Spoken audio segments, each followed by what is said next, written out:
Assalamualaikum warahmatullahi wabarakatuh. Innal hamdalillah nahmaduhu wa nasta'inuhu wa nastaghfiruh wa na'udzu billahi min shururi anfusina wa min sayyiati a'malina. May yahdihillahu fala mudilla lahu wa may yudlil fala hadiyalah. Wa asyhadu an la ilaha illallah wahdahu la syarika lah wa asyhadu anna Muhammadan abduhu wa rasuluh. Allahumma salli wa sallim wa barik ala nabiyyina Muhammad wa ala alihi wa ashabihi wa man tabi'ahum bi ihsanin ila yaumiddin, amma ba'du. Alhamdulillahilladzi bi ni'matihi tatimmu shalihat.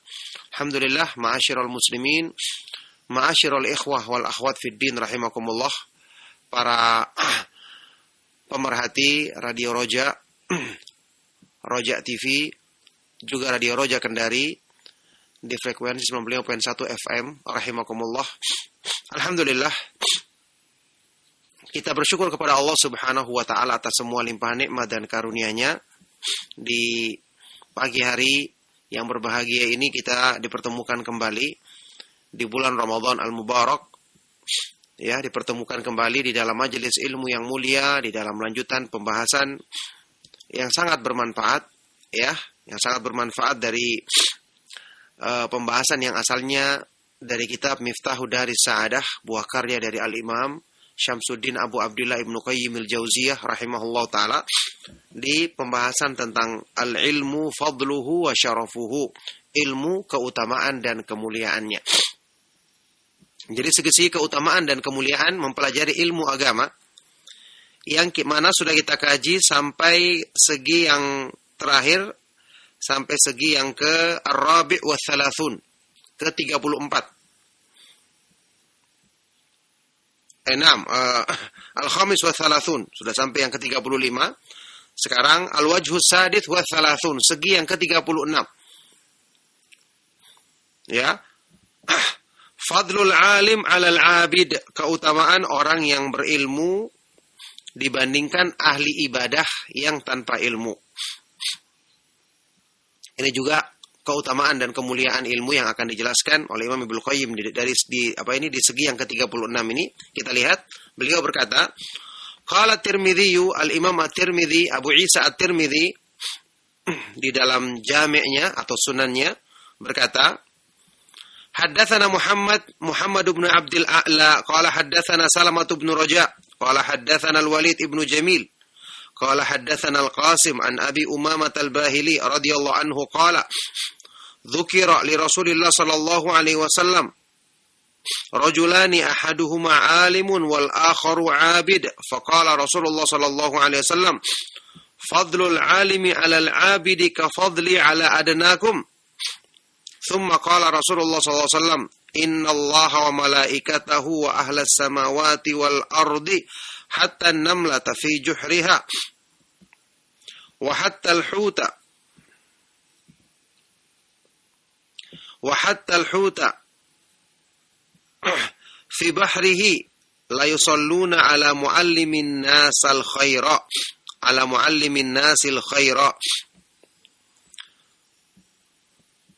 Imam At-Tirmidzi rahimahullah taala membawakan di dalam jami atau sunannya, ya, sebuah hadis Rasulullah sallallahu alaihi wasallam dengan sanad beliau, ya, sampai kepada sahabat yang mulia Abu Umamah Al-Bahili, sahabat yang terkenal Abu Umamah Al-Bahili, Sudai ibnu Ajlan nama beliau, radhiyallahu taala anhu. Beliau berkata, pernah disebutkan di depan Rasulullah sallallahu alaihi wasallam tentang dua orang laki-laki, yang satunya orang yang berilmu, orang yang kedua ahli ibadah. Orang yang kedua ahli ibadah. Ya.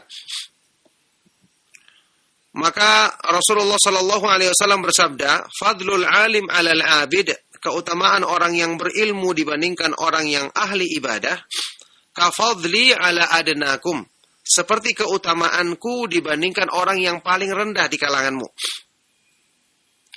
Kemudian Rasulullah sallallahu alaihi wasallam bersabda, ya, setelah itu Rasulullah sallallahu alaihi wasallam bersabda, Sesungguhnya Allah Subhanahu wa taala dan para malaikatnya serta semua penduduk langit dan di bumi, semua penduduk langit dan bumi, sampai semut di dalam lubangnya, dalam sarangnya, dan sampai ikan di lautan, benar-benar la yusalluna, ya, bersalawat, mendoakan kebaikan bagi orang-orang yang mengajarkan kebaikan kepada manusia. Mereka selalu mendoakan, memohonkan pengampunan, mendoakan kebaikan bagi orang-orang yang selalu mengajarkan ilmu agama, mengajarkan, menyebarkan kebaikan kepada manusia. Ya, ini hadis yang dibawakan oleh Imam Ibnu Qayyim dengan sanadnya langsung, ya, dari Imam At-Tirmidzi di dalam Sunan atau Jami' At-Tirmidzi. Di dalam rawinya ada Al-Walid Ibnu Jamil, dia adalah rawi yang lemah. Akan tetapi hadis ini didukung dari beberapa jalur lain, ya. Hadis ini qala Tirmidzi, Imam Tirmidzi menyatakan hadisun hasanun gharib. Ini adalah hadis yang hasan dan gharib. Sami'tu Abu Ammar Al-Husain ibn Huraith Al-Khuzai qala, aku pernah mendengar Abu Ammar Al-Husain ibn Huraith Al-Khuzai berkata, Sami'tul Fudail ibn Iyad rahimahullah ta'ala yaqul, aku pernah mendengar Imam Fudail ibn Iyad berkata, alimun amilun muallimun yud'a kabiran fi malakutis samawat. Seorang yang berilmu, mengamalkan ilmunya dan mengajarkan kebaikan kepada manusia akan diseru sebagai orang yang besar, orang yang agung, orang yang mulia di kerajaan langit. Ya, dimuliakan di sisi Allah Subhanahu wa taala sehingga dimuliakan di kalangan para malaikat, ya, yang ada di langit. Nah, jadi hadis ini diriwayatkan dari berbagai jalur sehingga derajatnya bisa dikatakan sebagai hadis yang hasan, dan juga diriwayatkan dari ucapan para sahabat radhiyallahu taala anhum ajma'in sebagaimana yang diterangkan oleh Imam Ibnu Qayyim di dalam pembahasan ini. Jadi keutamaan orang yang berilmu disebutkan di hadis ini adalah seperti keutamaan Rasulullah SAW dibandingkan orang yang paling rendah di kalangan kita. Bayangkan saja, Nabi SAW keutamaannya dibandingkan orang yang paling mulia di kalangan kaum muslimin. Lebih mulia mana? Tentu lebih mulia Nabi Muhammad SAW. Ya, misalnya Nabi SAW dibandingkan para sahabat, jelas Nabi yang mulia. Bahkan jangankan dibandingkan umatnya, dibandingkan semua Nabi. Rasulullah SAW bersabda, Ana sayyidu waladi Adam, aku adalah pimpinan semua manusia, semua keturunan Nabi Adam alaihi salatu wassalam. Ya, apalagi dibandingkan orang yang paling rendah di antara kamu. Itu keutamaan orang yang berilmu dibandingkan orang yang tidak berilmu, hanya sekedar beribadah tapi tidak menyebarkan ilmu kepada manusia. Baik. Kata Ibnu Qayyim rahimahullah taala selanjutnya, wa hadza marwiyun 'anis sahabati. Dan ini juga diriwayatkan dari para sahabat radhiyallahu taala anhum ajma'in. Ya, tadi hadis yang menyebutkan tadi ada penjelasan juga bahwa orang yang berilmu itu didoakan kebaikan oleh semua makhluk, para malaikat. Ya, tentu Allah Subhanahu wa taala bersalawat, artinya melimpahkan rahmatnya, memujinya di depan makhluk-makhluk yang ada di sisinya, yang agung di sisinya seperti para malaikat. Allah memuji di hadapan mereka tentang orang yang berilmu yang mengajarkan kebaikan. Kemudian selalu didoakan kebaikan oleh malaikat, bahkan semua makhluk di bumi, termasuk semut di dalam lubangnya dan ikan di lautan. Ya, selalu mendoakan kebaikan, memohonkan pengampunan agar diampuni dosa-dosanya orang yang berilmu dan mengajarkan ilmu kepada manusia. Ini jelas keutamaan dan kemuliaan yang besar. Jadi kata beliau, ini juga diriwayatkan dari para sahabat radhiyallahu taala anhum ajma'in. Qala Ibnu Abbas radhiyallahu taala anhum berkata, ulama'u hadhil ummati rajulan. Ulama umat ini ada dua orang, dua golongan manusia. Farajulun a'tahu Allahu ilman fabadzalahu lin-nasi wa lam ya'khudh alaihi safdan. Ya, pertama, seseorang yang Allah anugerahkan kepadanya ilmu, kemudian dia mencurahkan kepada manusia, mengajarkan, mendakwakannya kepada manusia. Ingat, berdakwah dengan ilmu. Karena ini adalah karunia dari Allah. Bukan berdakwah dari kemauan kita sendiri, dari pikiran kita sendiri. Di sini katakan orang yang Allah berikan. Berarti dia belajar ilmu agama, dia belajar Al-Quran, dia belajar hadis-hadis Rasulullah SAW. Itulah yang disampaikan kepada manusia. Jadi bukan menyampaikan apa yang ada dalam pikirannya saja. Kita ketahui ilmu adalah perkara yang berhubungan dengan urusan-urusan yang gaib, perkara yang berhubungan dengan pahala dan ancaman dari Allah. Tidak boleh kita hanya menyampaikan berdasarkan apa yang ada dalam akal pikiran kita tanpa mempelajarinya sebelumnya. Makanya Rasulullah SAW bersabda dalam hadis yang sahih, di dalam riwayat Imam Al-Bukhari, di dalam Adabul Mufrad dan yang lainnya, innamal ilmu bitta'allum. Sesungguhnya ilmu didapatkan dengan mempelajarinya. Sebagaimana Allah Subhanahu wa Ta'ala menjadikan bagi Rasulullah Shallallahu Alaihi Wasallam guru yang mengajarkan ilmu, yaitu wahyu yang Allah sampaikan, adalah malaikat Jibril alaihi salatu wassalam. Maka demikian pula kita mempelajarinya dengan mempelajari dari orang-orang yang berilmu sebelum kita tentang ayat Al-Quran, bagaimana penafsirannya yang benar sesuai dengan apa yang disampaikan oleh Rasulullah SAW kepada para sahabat radhiyallahu taala anhum ajma'in. Demikian pula makna hadis-hadis yang sahih. Baik. Jadi ulama umat ini adalah dua orang. Yang pertama, seseorang yang Allah anugerahkan kepadanya ilmu, kemudian dia curahkan, dia ajarkan kepada manusia, walam ya'khudh alaihi safadan, dan dia tidak mengambil imbalan dari itu. Ya, tidak mengambil imbalan dari itu. Walam yashtari bihi thamanan, dan tidak menukarnya dengan harga yang murah. Ulaika yusalli alaihim tayrus samai wa hitanul bahri wa dawabul ardi wal kiramul katibun. Mereka inilah orang-orang yang ya, dan mereka tidak membelinya dengan harga yang murah, tidak menukarnya dengan harga yang murah. Tidak dijadikan tujuannya untuk mencari dunia. Mereka inilah orang-orang yang ya, selalu didoakan kebaikan oleh burung-burung yang terbang di udara, sampai ikan-ikan di lautan, bahkan semua binatang melata di muka bumi. Serta al-kiramul katibun, malaikat-malaikat yang mulia pencatat amal, mendoakan kebaikan untuk mereka. Yang kedua, warajulun atahu Allahu ilman fadhanna bihi an ibadihi wa akhadha bihi safadan washtara bihi thamanan. Fadzalika ya'ti yaumal qiyamati muljaman bilijami minan nar. Dan yang orang yang kedua adalah seorang yang Allah anugerahkan baginya juga ilmu, tapi dia menahannya, tidak mau menyebarkannya kepada manusia. Dan ketika dia menyebarkan pun dia mengambil imbalan, mensyaratkan imbalan, dan membelinya, menjualnya dengan harga yang murah. Ya, ini untuk mencari dunia semata-mata. Inilah orang yang akan datang pada hari kiamat dalam keadaan dipakaikan padanya di hidungnya tali kekang dari api neraka. Na'udzubillah min dzalik. Ini pernyataan dari sahabat yang mulia Abdullah ibnu Abbas radhiyallahu taala anhuma tentang kemuliaan orang yang berilmu dan mengajarkan ilmu kepada manusia. Dzakarahu Ibnu Abdul Bar marfu'an wa fi raf'ihi nadhar. Ini disebutkan oleh Imam Ibnu Abdul Bar, dinukil oleh beliau dalam kitab Jami'ul Ulumi wal Hikam, Jami'u Bayanil Ilmi wa Fadlih, ya. Penjelasan tentang ilmu, ya, buku tentang keutamaan ilmu yang beliau tulis, dinukil dalam kitab tersebut, dan beliau riwayatkan secara marfu, artinya sampai dari ucapan Nabi SAW.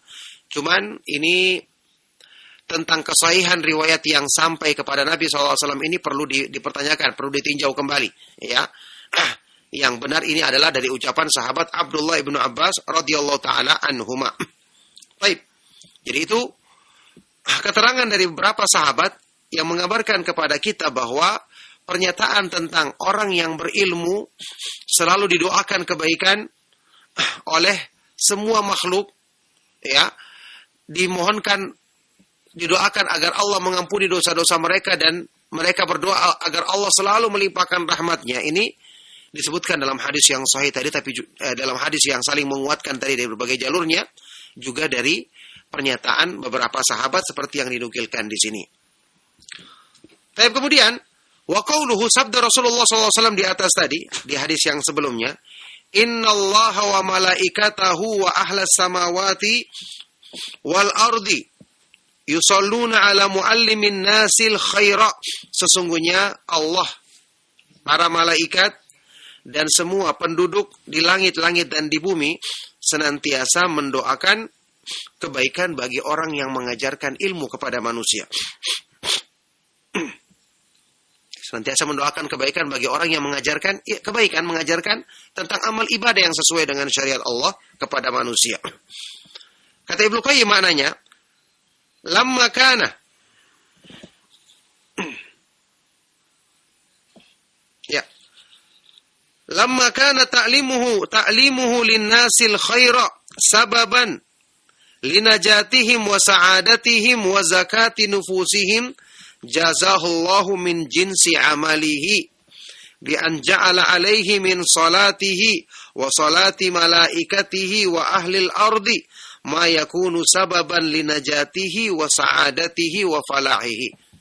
Ini Masya Allah penjelasan yang sangat bermanfaat. Kata beliau, dikarenakan pengajaran yang disampaikan oleh orang yang berilmu ketika mengajarkan kebaikan kepada manusia, menyampaikan Al-Quran dengan tafsir yang benar, tafsir para sahabat, menyampaikan hadis-hadis Rasulullah SAW dengan makna yang benar, hadis-hadis yang sahih.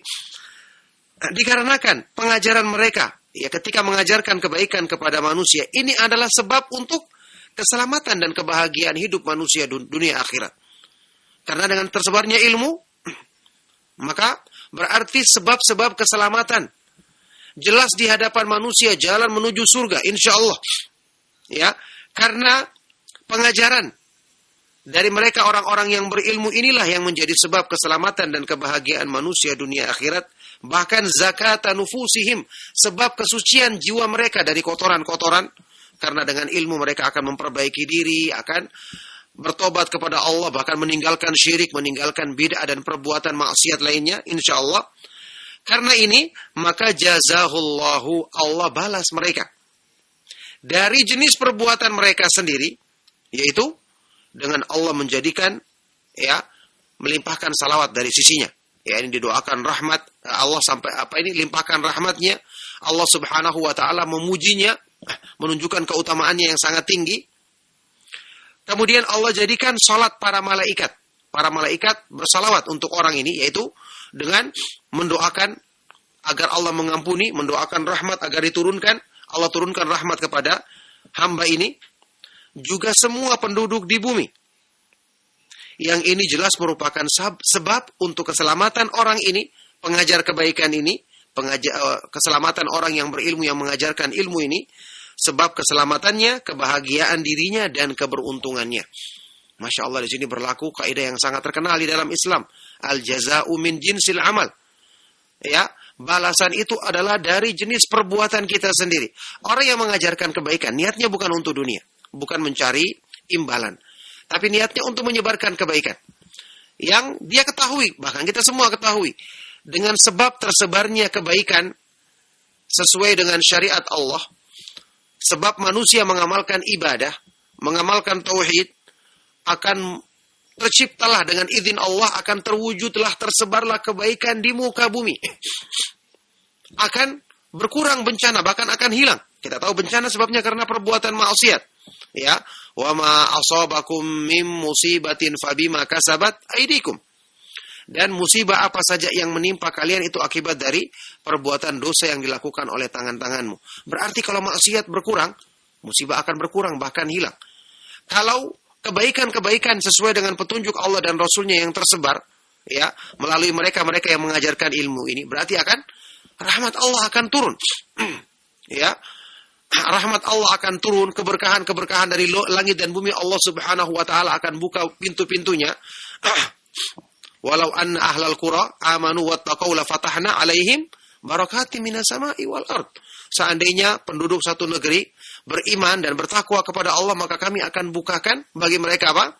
Pintu-pintu keberkahan dari langit-langit dan bumi. Dari langit dan bumi. Ini menggambarkan kepada kita, karena mereka mengusahakan sebab kebahagiaan manusia, keselamatan manusia, keberuntungan manusia, maka Allah berikan balasan dari jenis perbuatan mereka sendiri, yaitu apa? Allah Subhanahu wa taala jadikan salawat dari sisinya, yakni rahmat, pujian-pujian yang menunjukkan tingginya kedudukannya, dan doa-doa kebaikan dari makhluknya yang ada di langit, para malaikat maupun semua makhluk yang ada di bumi, untuk menjadi sebab keselamatan, keberuntungan, dan kebahagiaan hidup hamba ini di dunia dan di akhirat nanti. Maka sesuai balasan yang Allah berikan dari jenis perbuatannya sendiri. Baik. Wa aidan, kata Ibnu Qayyim selanjutnya, fa inna mualliman nasil khaira lamma kana mudhiran lidinir rabb wa ahkamihi wa mu'arrifan lahu bi asma'ihi wa sifatihi, ja'alallahu min salatihi wa salati ahli samawatihi alaihi ma yakunu tanwihan bihi wa tashrifan lahu wa idharan lithana'i alaihi baina ahli samai wal ard. Juga sisi lain. Ya, sisi lain, sesungguhnya fa inna mualliman nas, orang yang mengajarkan kebaikan kepada manusia, karena mereka inilah yang mudhiran, mensyiarkan, menampakkan agama Allah Subhanahu wa taala, menjelaskan hukum-hukumnya, bahkan yang paling tinggi mengenalkan kepada manusia tentang nama-nama Allah yang maha indah dan sifat-sifatnya yang maha sempurna, yang maha tinggi. Maka Allah balas dari jenis perbuatannya juga, yaitu apa? Allah jadikan baginya salawat dari sisi Allah, pujian, rahmat. Allah jadikan salawat penduduk langit dan penduduk bumi, para malaikat dan semua makhluk yang ada di bumi, ya termasuk binatang, ikan di lautan ataupun semut di dalam lubangnya. Allah jadikan salawat atau doa kebaikan dari penduduk langit ini bagi pengajar kebaikan tersebut, yang ini merupakan tanwihan bihi wa tashrifan lahu, merupakan sanjungan dan pemuliaan bagi dirinya, serta menampakkan pujian bagi dirinya, sehingga dia terpuji di kalangan penduduk langit maupun penduduk bumi. Subhanallah. Balasan dari jenis perbuatan, karena dia memperkenalkan kebaikan agama. Ya, dialah yang mengajarkan kepada manusia tentang bagaimana memahami nama-nama Allah dengan benar, sifat-sifat kesempurnaannya, sehingga manusia semakin memuji Allah Subhanahu wa taala, semakin bertauhid, semakin kuat iman mereka. Maka Allah Subhanahu wa taala jadikan salawat dari sisinya, kemudian salawat, doa kebaikan, pujian dari makhluk-makhluknya, malaikat maupun makhluk yang ada di bumi, sebagai bentuk untuk menampakkan pujian dan sanjungan, serta menunjukkan keutamaan orang ini, dia terpuji di kalangan penduduk langit maupun penduduk bumi. Ini segi yang menunjukkan kenapa makhluk-makhluk ini mendoakan kebaikan untuk orang-orang yang mengajarkan kebaikan kepada manusia, yang mengajarkan ilmu yang benar kepada manusia. Ya, sebagaimana tentu saja juga pertimbangan lain yang disebutkan, diterangkan oleh sebagian dari para ulama, karena ketika kebaikan disebarkan, maka di muka bumi ini rahmat Allah Subhanahu wa taala, keberkahannya akan terbuka, sehingga makhluk-makhluk binatang pun merasakan keberkahan. Makanya mereka dalam rangka bersyukur kepada Allah Subhanahu wa taala, kemudian berterima kasih kepada orang-orang yang mengusahakan hal ini, menjadi sebab terciptanya keberkahan dan rahmat Allah yang turun di muka bumi ini.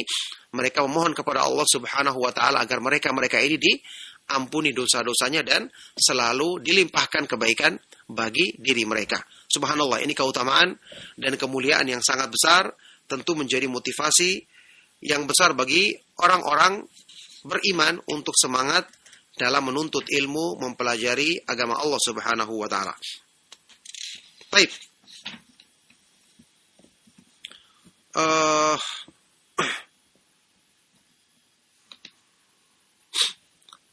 Untuk segi yang berikutnya, as-sabi wa thalathun, ini cukup panjang, mungkin kita membahasnya di kesempatan berikutnya insyaallah.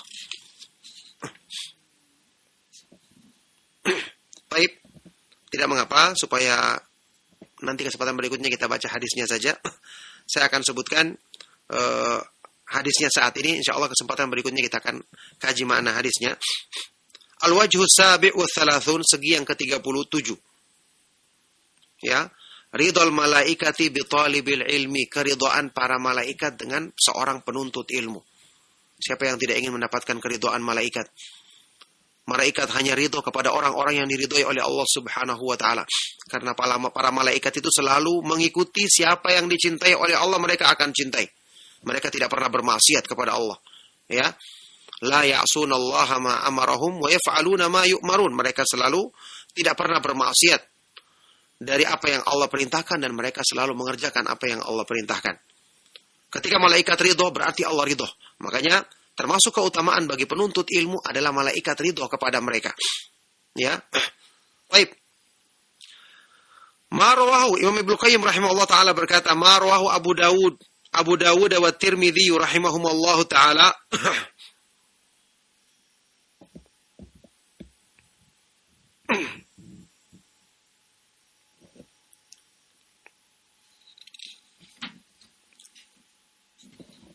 Baik. Min hadits Abi Darda radhiyallahu anhu qala sami'tu Rasulullah sallallahu alaihi wasallam yaqul. Hadis yang diriwayatkan oleh Imam Abu Dawud dan At-Tirmidzi dari riwayat sahabat yang mulia Abu Darda. Ya, Abu Darda namanya Uwaimir radhiyallahu taala anhu. Ya, Uwaimir radhiyallahu taala anhu. Beliau berkata, aku pernah mendengar Rasulullah sallallahu alaihi wasallam bersabda. Ya, hadis ini dari berbagai jalurnya itu saling menguatkan sehingga menjadi hadis yang kuat. Oleh karena itu Imam Ibnu Hajar Al-Asqalani ya menguatkan, menganggap hadis ini hasan dan menukil pernyataan ulama yang menguatkannya. Jadi hadis ini dari berbagai jalurnya tidak turun dari derajat hasan. Ya, hadis ini adalah hadis yang kuat, bisa dijadikan sebagai sandaran hujjah. Baik. Dari Abu Darda radhiyallahu taala anhu, beliau berkata, aku pernah mendengar Rasulullah SAW bersabda, man salaka tariqan yabtaghi fihi ilman salakallahu bihi tariqan ilal jannah. Barang siapa yang menempuh satu jalan dengan tujuan untuk mencari ilmu, maka Allah akan perjalankan dia menempuh jalan menuju surga. Kita tahu potongan ini ada asalnya dalam Sahih Muslim. Jadi ini tidak ada masalah. Yang berikutnya ya juga ternyata kuat, ya saling mendukung untuk keterangan yang berikutnya. Wa innal malaikata la tad'u ajnihataha ridan li talibil ilmi wa innal alima la yastaghfiru lahu man fis samawati wa man fil ardi hatta al hitanu fil ma'i. Ya. Dan sesungguhnya para malaikat akan merendahkan sayap-sayap mereka, meletakkan sayap-sayap mereka karena ridho kepada seorang yang menuntut ilmu agama. Dan sungguh orang yang berilmu benar-benar akan dimintakan ampun, dimohonkan pengampunan selalu oleh semua makhluk yang ada di langit dan di bumi. Sampai pun ikan di dalam lautan, ikan-ikan di dalam lautan. Wa fadlul alimi 'alal 'abidi ka fadlil qamari 'ala sa'iril kawakib. Dan keutamaan orang yang berilmu dibandingkan ahli ibadah yang tanpa ilmu seperti keutamaan bulan ketika purnama, ya, dibandingkan bintang-bintang yang ada dalam urusan cahayanya, bagaimana terangnya bulan dibandingkan bintang-bintang yang ada di langit. Dan sungguhnya wa innal ulama'a warathatul anbiya, innal anbiya lam yuwarrithu dinaran wala dirhaman wa inna ma warrathul ilma faman akhadahu akhadha bihadzin wafir. Dan sungguhnya orang yang berilmu adalah pewaris para nabi, ya, ini paling dekat kedudukannya dari para nabi, mereka mewarisi ilmu, maka mereka yang paling dekat kedudukannya, kemuliaannya dengan para nabi alaihi wassalatu wassalam. Sungguhnya para nabi tidaklah mewariskan uang emas, juga tidak uang perak, tetapi yang mereka wariskan adalah ilmu, petunjuk Allah. Maka barang siapa yang mengambilnya, sungguh dia telah mengambil bagian yang lengkap atau yang sempurna, bagian yang sangat agung. Ini menunjukkan kepada kita tentang besarnya keutamaan dan kemuliaan ilmu. Ya, karena disebutkan di dalam hadis ini berbagai macam keutamaan, mulai para malaikat yang merendahkan sayapnya karena ridho dengan apa yang mereka lakukan, yang diridhoi malaikat tentu akan diridhoi, ya, berarti sesuai dengan keridhaan Allah Subhanahu wa taala. Kemudian mereka dikatakan sebagai pewarisnya para nabi yang paling dekat kedudukannya di antara manusia.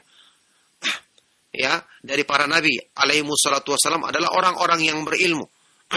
Makanya Imam Ibnu Mubarak rahimahullah taala pernah mengatakan, la a'lamu ba'dan nubuwati darajatan afdhala min bathil ilmi. Aku tidak mengetahui setelah tingkat kenabian satu kedudukan daripada orang-orang yang mengajarkan ilmu kebaikan kepada manusia. Maka ini tentu merupakan motivasi yang besar bagi seorang penuntut ilmu, ya, untuk menambah semangatnya dalam menuntut ilmu, karena keutamaan yang didapatkannya seperti yang disebutkan di dalam hadis ini adalah keutamaan yang sangat besar. Tabarakallahu fikum, ma'asyiral muslimin, ma'asyiral ikhwa wal akhwat fid din rahimakumullah, para pemerhati Roja TV, Radio Roja, dan Radio Roja Kendari dimanapun antum berada. Cukup sampai di sini insyaallah. Insyaallah kita akan teruskan di kesempatan berikutnya, karena saya katakan tadi penjelasannya agak panjang. Mudah-mudahan nanti kita bisa baca di pertemuan selanjutnya pekan depan insyaallah. Mudah-mudahan apa yang kita kaji di kesempatan pagi hari ini bermanfaat dan menjadi sebab kebaikan bagi kita semua. Kita masih bisa teruskan ya sekarang dengan tanya jawab yang semoga bisa ditanyakan hal-hal yang bermanfaat untuk kebaikan agama kita. Saya persilakan sebelum saya akhiri. Sallallahu wasallam wa baraka ala nabiyina Muhammad wa ala alihi wa sahbihi ajma'in walhamdulillahi rabbil alamin. Nah, Ustaz, jazakallah khairan, barakallahu fiik atas materi yang telah antum sampaikan oleh tempat kami pagi hari ini, dan telah kita simak bersama materi yang penuh dengan faedah ini. Ikhwatal Islam azani Allah wa iyyakum. Untuk selanjutnya kami buka sesi interaktif soal jawab bagi Anda yang ingin bertanya. Halo, assalamualaikum Ustaz. Waalaikumsalam warahmatullahi wabarakatuh. Dengan Ibu siapa dan berada di mana? Iya, ini Bu Susanti dari Padang. Ya, silakan Ibu Susanti. Baik. Saya mau nanyakan Ustaz, mengenai kita sujud, apakah doa bisa berbahasa Indonesia? Ya. Cukup Ibu Susanti, pertanyaan cukup ya. Terima kasih banyak. Ya, terima kasih. Assalamualaikum warahmatullahi wabarakatuh. Waalaikumsalam warahmatullahi wabarakatuh. Demikianlah pertanyaan dari Ibu Susanti, dan kepada Ustaz kami persilakan. Ya, barakallahu fikum, pertanyaan bermanfaat dari Ibu Susanti tadi ya. Semoga Allah Subhanahu wa taala senantiasa melimpahkan kebaikan kepada beliau juga kepada kita semua. Doa di waktu sujud dengan bahasa Indonesia. Pertama, kita ketahui waktu sujud adalah termasuk tempat yang kita dianjurkan memperbanyak doa. Di waktu salat kita, ya ini setelah kita membaca zikir sujud, kita memperbanyak doa setelah itu. Ini dianjurkan. Ya. Rasulullah SAW bersabda dalam hadis sahih riwayat Imam Muslim, "Aqrabu ma yakunul 'abdu min rabbih wa huwa sajidun fa aktsiru du'a fihi." Sedekat-dekatnya keadaan seorang hamba adalah ketika dia sujud. Keadaan seorang hamba dari Allah Subhanahu wa taala yang paling dekat adalah ketika dia sujud, maka perbanyaklah doa padanya. Baik. Asalnya kita diperintahkan berdoa, tentu yang terbaik adalah dengan doa-doa dari Al-Qur'an atau dari hadis-hadis yang sahih. Di dalam sujud dilarang kita membaca Al-Qur'an, tapi kalau kita mengambil doa dari Al-Qur'an dengan niat membaca doa bukan membaca Al-Qur'an, itu boleh. Menurut pendapat yang terkuat seperti pendapat yang dikuatkan oleh Syekh Abdul Aziz bin Baz rahimahullah taala. Jadi asalnya kita baca doa dari Al-Quran, doa dari hadis yang sahih, itu yang terbaik. Kalau tidak, doa-doa dengan bahasa Arab yang lainnya. Sekarang bagaimana kalau ada orang yang tidak bisa bahasa Arab, dia ingin berdoa dengan bahasa Indonesia? Apakah diperbolehkan? Kita katakan meskipun keutamaannya tidak seperti berdoa dari Al-Quran dan Sunnah atau dengan bahasa Arab, itu adalah diperbolehkan. Ini pendapat insya Allah yang terkuat, sebagaimana yang kami pernah dengar dari Syekh Ali Hasan membolehkan hal ini. Ya, dan juga kalau tidak salah ada yang mengatakan ini dari pendapat Imam Ahmad bin Hanbal rahimahullah taala, berdoa dengan selain bahasa Arab itu diperbolehkan sesuai dengan hajat kita. Tentu kita baca di dalam sujud kita, setelah kita baca zikir sujud, setelah itu kita berdoa dengan bahasa Indonesia, tentu dengan bahasa yang sopan karena kita sedang meminta kepada Allah Subhanahu wa taala. Meskipun tetap kita katakan yang terbaik adalah kita menghafal, berusaha menghafal doa dari Al-Quran dan Sunnah. Tapi kalau tidak bisa, ya, karena kita punya hajat, maka minta sesuai dengan bahasa yang kita mampu sampaikan. Meskipun setelah itu tentu kita anjurkan bagi setiap orang yang beriman hendaknya menghafal doa-doa yang sekian banyak terdapat dalam ayat-ayat Al-Quran dan hadis-hadis yang sahih dari Rasulullah Shallallahu Alaihi Wasallam. Nah, Ustaz, jazakallah khairan, barakallah fiik atas jawaban yang telah antum sampaikan Ustaz untuk Ibu Susanti. Mudah-mudahan dapat difahami dengan baik dan benar. Ikhwatul Islam azani Allah wa yakum, masih kami angkat pertanyaan melalui telepon. Silakan, Pak. Assalamualaikum. Waalaikumsalam warahmatullahi wabarakatuh. Dengan siapa Bapak dan berada di mana? Waalaikumsalam warahmatullahi wabarakatuh. Dengan siapa Bapak dan berada di mana? Dengan hamba Allah di Raha Kabupaten Muna, Sulawesi Tenggara. Di Buana ya Pak ya, Sulawesi Tenggara ya. Silakan Pak.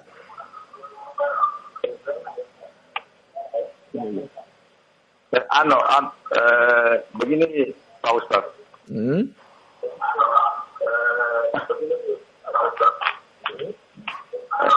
Kalau kita mau bayar fidyah itu, bagaimana caranya itu? Baik, cukup Bapak. Bisa. Ya. Kemudian ada lagi kalau kemudian misalkan kita mau berpuasa nazar ternyata kita tidak lakukan, itu bisakah kita bayar fidyahnya? Baik, cukup Bapak pertanyaannya? Ya, hanya itu saja. Ya, baik, terima kasih Bapak. Afwan, terima kasih banyak atas pertanyaannya, dan kepada Ustadz kami persilakan untuk menjawab. Silakan Ustadz. Barakallahu fikum. Pertanyaan sangat bermanfaat sekali dari Bapak yang ada di Muna ya, di Raha, di Sulawesi Tenggara. Semoga Allah Subhanahu wa taala senantiasa melimpahkan kebaikan kepada beliau, kepada keluarga dan kepada kita semua. Tadi yang saya tangkap ada dua pertanyaan. Pertama, membayar fidyah. Bagaimana cara kita membayar fidyah? Yang kedua, pertanyaan tentang orang yang berpuasa nazar tapi dia tidak tunaikan, apakah dia boleh membayar fidyah? Kita jawab satu-satu ya insyaallah. Yang pertama, cara membayar fidyah itu disebutkan di dalam beberapa riwayat yang sahih dari perbuatan Anas bin Malik dan yang lainnya tentang pertama, fidyah tentu disebutkan dalam Al-Quran, wa 'alal ladzina yutiqunahu fidyatun ta'amu miskin dalam surat Al-Baqarah. Bagi orang yang tidak mampu berpuasa, tentu maksudnya orang yang tua renta, laki-laki maupun perempuan, ya, orang yang sudah tua tidak bisa berpuasa lagi, maka ketika dia tidak bisa berpuasa dibayarkan fidyah untuk mengganti puasanya tersebut. Atau orang yang sudah sakitnya menahun tidak sembuh-sembuh atau tidak bisa berpuasa juga, maka termasuk dalam masalah ini. Dan juga sebagian dari para sahabat mengatakan termasuk perempuan yang tidak berpuasa karena yang tidak mampu berpuasa karena hamil atau menyusui. Nah, baik. Bagaimana cara membayarnya? Itu ada dua cara. Pertama, yang dilakukan sebagian dari sahabat seperti Anas bin Malik radhiyallahu taala anhu, dia mengundang orang miskin sejumlah hari yang ditinggalkannya. Kalau ada orang tua yang tidak mampu berpuasa, misalnya nanti puasa ini 29 hari, makanya kita tahu dulu jumlahnya, 29 hari atau 30 hari, maka bisa kita memberi makan lengkap. Makanan jadi, lengkap dengan lauk pauk dan sayur mayur untuk orang miskin. Sejumlah itu, 29 orang miskin. Ya tidak mesti harus langsung 29, mungkin hari ini 5 atau 10 dulu, nanti besok lagi, bisa. Dan ingat, kita bayar fidyah setelah puasa yang ditinggalkan. Setelah puasa yang ditinggalkan baru kita bayar fidyahnya. Kalau sekarang mungkin puasa sekarang hari ke berapa? 14 ya. Ke 13 hari yang lalu sudah bisa dibayar fidyahnya karena sudah lewat. Sudah bisa. Kalau kita ingin sekaligus juga setelah selesai puasa supaya ketahuan semua, bisa langsung dibayarkan untuk semua puasa yang ditinggalkan dengan mengundang orang miskin sejumlah, memberi makan orang miskin sejumlah hari puasa yang ditinggalkan. Itu cara yang pertama, memberi makanan jadi. Bisa juga dengan memberikan makanan pokok, dalam hal ini beras, dengan ukuran setengahnya zakat fitr. Ya, jadi sekitar 1,5 kilogram untuk satu hari puasa yang ditinggalkan. Jadi kalau misalnya dikalikan saja 30 hari dikalikan 1,5 kilogram, misalnya 1 bulan penuh bagi orang yang tidak puasa sebulan penuh karena halangan tadi. Atau misalnya 1 pekan yang dia tidak bisa berpuasa karena halangan tadi, misalnya itu dibayar sesuai dengan jumlah puasa yang ditinggalkannya dikali dengan 1,5 kilogram beras. Itu cara membayar fidyah dengan dua cara tadi. Yang kedua, nazar. puasa yang tidak ditunaikan. Pertama, orang yang telah bernazar wajib dia tunaikan nazar tersebut, karena itu adalah perjanjian kita dengan Allah, kita sendiri yang mewajibkannya. Makanya kalau tidak ada apa-apa, sebenarnya nazar ini tidak dianjurkan, bahkan dimakruhkan, dibenci dalam Islam. Nazar yang seperti model sekarang, kalau saya lulus, kalau saya diterima bekerja di sini, saya akan puasa 3 hari, ini kurang bagus. Karena dia mau berpuasa kalau keinginannya terpenuhi. Makanya nazar seperti ini, kata Rasulullah SAW, ya, disebutkan makna yang menunjukkan tidak disukai di dalam agama. La tanzuru fa inna an-nadhra la yughni minal qadari syai'an wa inna ma yustakhraju bihi minal bakhil. Itu hadis sahih riwayat Bukhari Muslim. Janganlah kalian bernazar, karena nazar ini sama sekali tidak bisa mempengaruhi takdir Allah sedikit pun. Ya, ini tidak berarti dengan nazar lantas terpenuhi atau lebih mudah disampaikan keinginannya, tidak, karena semua sesuai dengan kehendak Allah. Dan hanyalah nazar ini dikeluarkan dari orang-orang yang kikir, pelit. Makanya dibenci dalam Islam. Ya, karena dia mau beribadah hanya kalau terpenuhi keinginannya. Ini tidak benar. Harusnya kalau ada keinginan, berdoa kepada Allah, minta sungguh-sungguh, ya. Dan kita tetap beribadah karena kita cari keutamaan, bukan karena keinginan kita yang terpenuhi, baru kita mau lakukan. Tapi kalau sudah terlanjur diikat nazarnya, wajib dia penuhi. Dalam hadis lain yang sahih riwayat Imam Bukhari Muslim juga, Rasulullah SAW bersabda, "Man nadhara an yuti Allah falyuti'hu." Barang siapa yang bernazar untuk taat kepada Allah, berpuasa termasuk ketaatan, hendaknya dia mentaatinya. Ya, selama tidak ada halangan dalam puasa tersebut, wajib dia berusaha untuk melakukannya. Sekarang, kalau dia tidak lakukan, ya kalau dia tidak lakukan karena sengaja padahal dia mampu, ya maka dia berdosa. Ya, dia berdosa. Tapi kalau ada halangan, misalnya ternyata sebelum dia sudah nazar, dia mau tunaikan, ternyata dia sakit dan sakitnya menahun. Nah, ini bisa dibayar, bisa ada solusi dalam syariat Islam. Ya, dalam hal ini sebagian dari para ulama menjelaskan, orang yang bernazar kemudian ketika dia tidak mampu tunaikan, ya, contoh seperti misalnya dia sudah bernazar kemudian dia tidak mampu lakukan, atau misalnya dia keburu meninggal dunia.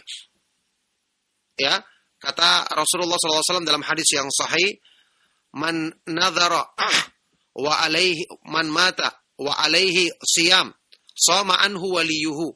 Barang siapa yang meninggal dunia dalam keadaan dia punya utang nazar, puasa nazar, maka itu dipuasakan oleh walinya. Dipuasakan oleh walinya. Walinya yang berpuasa untuk melakukannya. Tapi kalau seandainya dia punya utang puasa Ramadan, kemudian dia meninggal dunia sebelum menunaikannya, sebagian ulama mengatakan inilah yang dibayarkan fidyah. Ini termasuk dibayarkan fidyah. Jadi dibedakan antara utang puasa Ramadan dan puasa nazar. Bagi orang yang meninggal belum menunaikan nazarnya, maka yang berpuasa untuknya adalah walinya yang melaksanakan puasa tersebut. Salah seorang dari walinya. Misalnya kalau dia seorang ibu, ya bisa anaknya atau ya anak-anaknya bisa melakukannya, atau saudaranya atau yang lainnya bisa berpuasa untuknya. Beda kalau puasa Ramadan yang dia belum tunaikan, dia meninggal dunia, maka dibayarkan fidyah untuknya. Oleh karena itu ya, bagi yang tidak melaksanakan nazar tadi, karena ada halangan, ya, bukan karena sengaja. Kalau sengaja dia berdosa. Kalau ada halangan, maka hendaknya dia melakukan seperti yang diterangkan oleh para ulama tadi. Ada yang berpendapat bisa dibayarkan fidyah, ada juga yang berpendapat tadi dipuasakan oleh salah seorang dari walinya yang melaksanakan hal tersebut. Kalau misalnya dia meninggalkan dan memang ada halangan tadi, maka dengan dia bayar fidyah, insya Allah ini mencukupi. Dia membayar fidyah sesuai dengan jumlah nazar puasa yang disebutkan di dalam nazarnya tersebut. Nah, barakallahu fikum. Namun Ustaz Taufik barakallah, jazakallah khairan atas jawabannya Ustaz. Demikian jawaban untuk Bapak tadi yang bertanya. Mudah-mudahan dapat difahami dengan baik dan benar jawaban yang telah diberikan. Ikhwatal Islam azani Allah wa iyyakum. Untuk berikutnya kami angkat pertanyaan melalui pesan singkat yang sudah masuk dari pendengar atau pemirsa kita. Di antaranya Ustaz ada pertanyaan dari penanya. Ustaz afwan, bagaimanakah caranya menghilangkan di dalam hati ada keyakinan syirik tentang asma wa sifat dan bagaimana cara mengingkarinya Ustaz? Jazakallah khairan barakallahu fik. Silakan Ustaz. Iya, barakallahu fikum. Pertanyaan bermanfaat sekali dari beliau yang bertanya.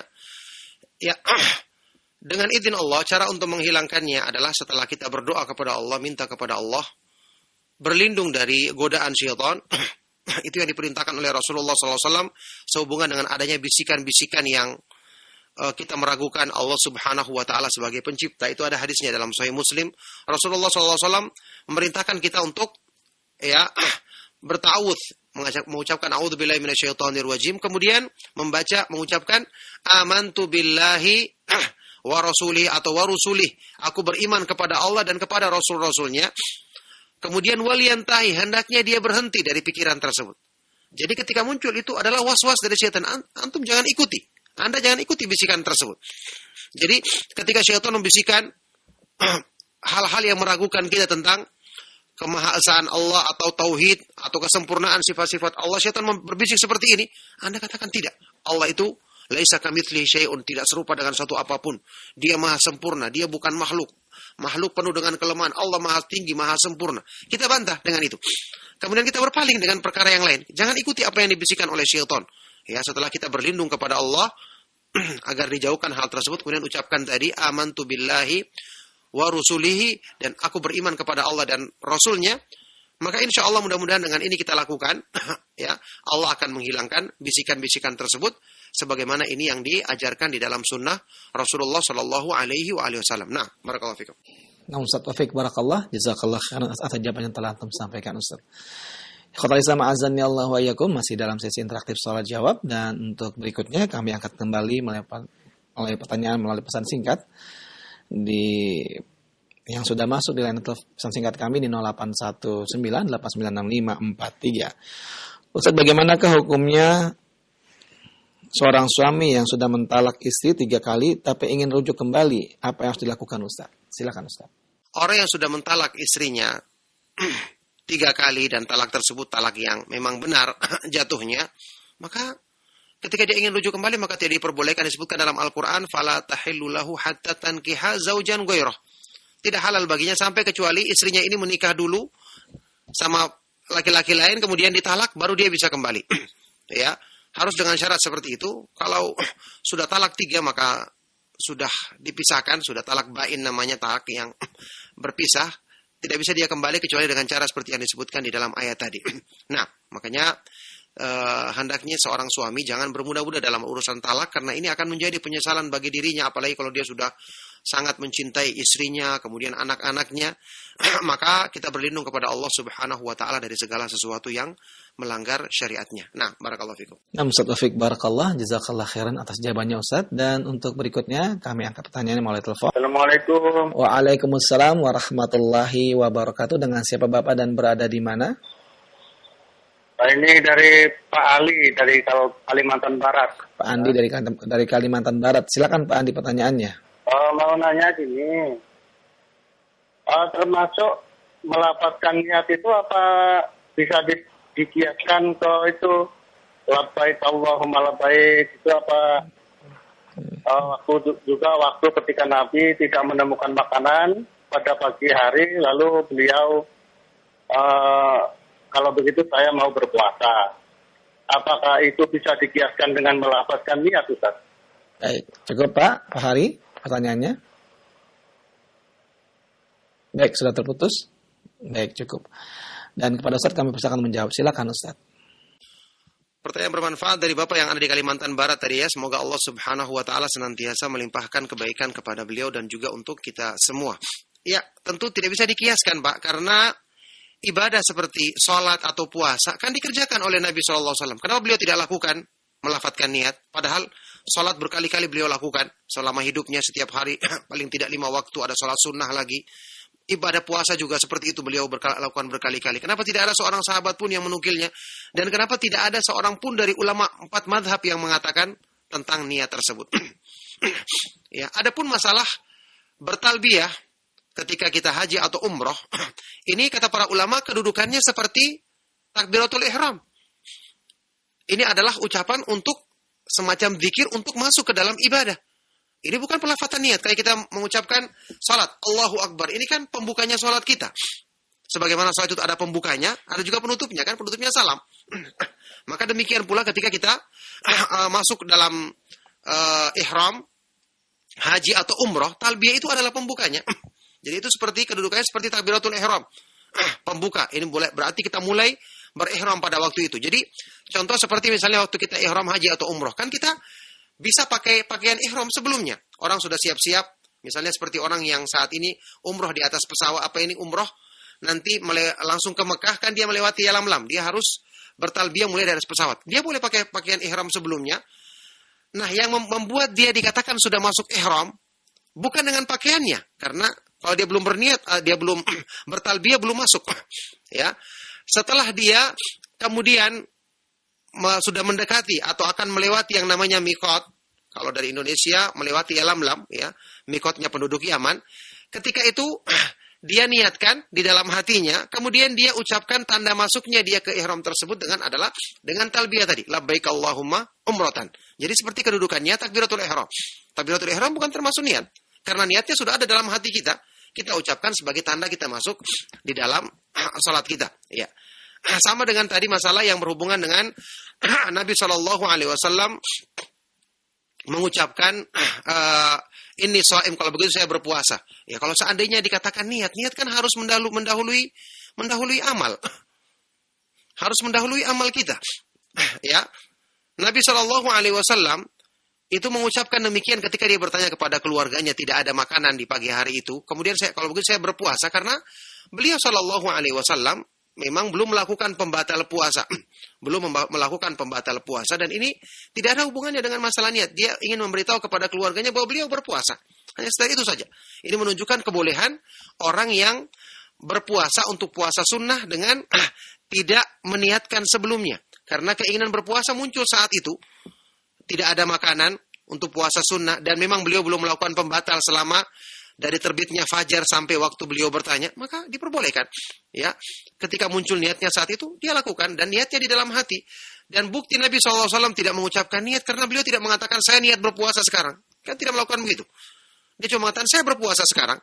Ya, untuk menunjukkan bahwasanya Nabi SAW ingin menyampaikan kepada keluarganya bahwa beliau berpuasa. Tidak ada hubungannya dengan masalah niat, karena niat ada lafadznya kan. Nawaitu, atau seperti orang yang mengatakan usolli, ini yang tidak ada syariatnya dan tidak pernah dikerjakan oleh Nabi SAW, tidak juga oleh para sahabat, khulafaur rasyidin, tidak juga diucapkan oleh empat imam madhab yang menjadi panutan atau rujukan kaum muslimin dalam fikih ibadah mereka. Nah, barakallahu fikum.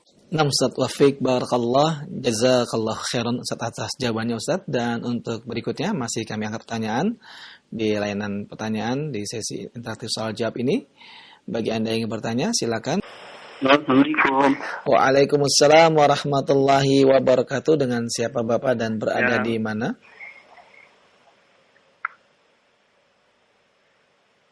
Ini dengan Torik Ustaz di Kalimantan. Ya, dengan siapa Bapak? Mohon maaf. Dengan Torik di Kalimantan. Pak Torik di Kalimantan. Silakan Pak Torik, pertanyaannya. Saya mau bertanya tentang mengenai perihal zakat Ustaz. Zakat. Bolehkah zakat kita bagikan sendiri tanpa kita melalui amil? Terus siapa-siapa saja yang ini Ustaz berhak penerima gitu? Saya kurang jelas itu maksudnya disalurkan ke siapa-siapa gitu Ustaz. Baik. Assalamualaikum. Waalaikumsalam warahmatullahi wabarakatuh. Nah Ustaz, kepada Ustaz kami persilakan untuk menjawab. Silakan Ustaz. Ya, barakallahu fikum. Tentu saja diperbolehkan. Ya, diperbolehkan. Ya, bagi Bapak yang bertanya tadi di Kalimantan ya. Semoga Allah Subhanahu wa taala melimpahkan kebaikan beliau. Jadi kalau dibagikan sendiri diperbolehkan. Apalagi kalau kita mungkin agak ragu dengan amil tertentu misalnya, ya kita bagikan sendiri. Dan orang-orang yang berhak menerimanya adalah kalau misalnya itu ya sama saya zakat fitr atau misalnya zakat harta, kita bagikan kepada fakir miskin. Asalnya kita orang-orang yang kita ketahui kekurangan, apalagi sekarang dengan dampak dari tersebarnya COVID-19 ini kan banyak orang-orang yang pekerjaannya sampai hasilnya kurang atau orang-orang yang tadi punya penghasilan sampai juga kurang ya. Maka alhamdulillah di sekitar kita banyak, kita bagikan sendiri hal tersebut. Kalau seandainya amilnya bisa dipercaya dan orang-orang yang kita yakin amanah, ya lebih bagus. dengan amil supaya nanti bisa lebih teratur cara pembagiannya. Kalau tidak, maka kita bagikan sendiri dengan orang-orang yang kita lihat dan kita tahu kondisinya adalah orang yang kekurangan atau membutuhkan bantuan dari zakat tersebut. Nah, barakallahu fikum. Nah, Ustaz Taufik barakallah, jazakallah khair atas jawaban yang telah Antum sampaikan, Ustaz. Kita angkat pertanyaan Ustaz melalui pesan singkat Ustaz dengan Pak Urip dari Bandung. Ustaz, beliau bertanya, Ustaz, dalam situasi seperti sekarang di mana umat Islam meninggalkan ibadah sholat fardu berjamaah, bahkan juga sholat Jumat yang sudah beberapa kali ditinggalkan dengan alasan yang sifatnya darurat, berapa lamakah bisa meninggalkan ibadah yang disebabkan karena keadaan darurat, Ustaz? Ustaz akan berikan penjelasan. Silakan, Ustaz. Iya, barakallahu fikum. Pertanyaan bermanfaat sekali dari beliau yang ada di Bandung ya. Semoga Allah Subhanahu wa taala senantiasa melimpahkan kebaikan kepadanya dan kepada kita semua. Iya, jawabannya sampai darurat tersebut hilang. Sampai kondisinya aman, sampai kondisinya daruratnya sudah hilang. Ya, tentu ini kita menunggu keterangan dari pemerintah kita, juga ada fatwa dari Majelis Ulama Indonesia sampai darurat ini hilang. Kalau kondisinya daruratnya berlangsung lama, ya selama itu kita meninggalkan hal ini. Ya, makanya kita sungguh-sungguh berdoa kepada Allah Subhanahu wa taala agar musibah ini dimudahkan untuk segera hilang, agar kita bisa hidup dengan kondisi yang kembali normal, dan tentu setelah itu kita banyak bertobat, meningkatkan kedekatan kita dengan Allah Subhanahu wa taala agar tidak ditimpakan musibah seperti ini lagi. Itu yang kita lakukan. Jadi jawabannya sampai keadaan darurat ini hilang, kemudian kita baru bisa melaksanakan lagi sebagaimana ibadah yang kita laksanakan di masjid dan sholat berjamaah maupun sholat Jumat. Barakallahu fikum. Nah, Ustaz Taufik barakallah, jazakallah khairan atas jawabannya Ustaz. Demikian jawaban terpawar di Bandung. Untuk berikutnya Ustaz, kita angkat pertanyaan terakhir dengan melalui pesan singkat dari Pak Dewan di Lampung. Ustaz, beliau bertanya, Ustaz, bagaimanakah hukum seseorang yang diinfus di rumah sakit pada saat bulan puasa? Apakah boleh tetap berpuasa ataukah dianggap batal, Ustaz? Terima kasih Ustaz, jazakallah khairan. Silakan Ustaz. Iya, barakallahu fikum. Pertanyaan bermanfaat dari beliau ya yang ada di Lampung. Semoga Allah Subhanahu wa taala senantiasa melimpahkan kebaikan kepada beliau. Menurut keterangan yang saya ketahui yang disampaikan oleh dua ulama kita, Syekh Ali Hasan dan Syekh Salim Al-Hilali hafizahumullah taala, di dalam kitab yang menjelaskan tentang puasa, kalau untuk infus karena tujuannya memberikan makan, memberikan nutrisi, meskipun bukan masuknya lewat mulut, maka ini membatalkan puasa karena sama dengan tujuan makanan. Apalagi dia orang yang sedang sakit juga, ya. Ketika dia membutuhkan makanan, dia orang juga sakit, maka memang dia lebih bagus tidak berpuasa, dan memang infus sendiri membatalkan puasa, maka dia diganti di waktu yang lain karena ada udzur sakit seperti ini. Ya, jadi membatalkan puasa karena itu fungsinya adalah untuk memberikan makanan atau sebagai pengganti makanan bagi orang yang sakit tersebut. Nanti dia akan ganti di waktu yang lain kalau kesehatannya sudah membaik. Itulah insya Allah pertanyaan yang terakhir dari perjumpaan kita di pagi hari ini. Semoga apa yang kita bahas dan kita kaji bermanfaat, menjadi sebab kebaikan untuk dunia dan akhirat kita. Mohon maaf jika ada yang salah dan kurang. Saya cukupkan.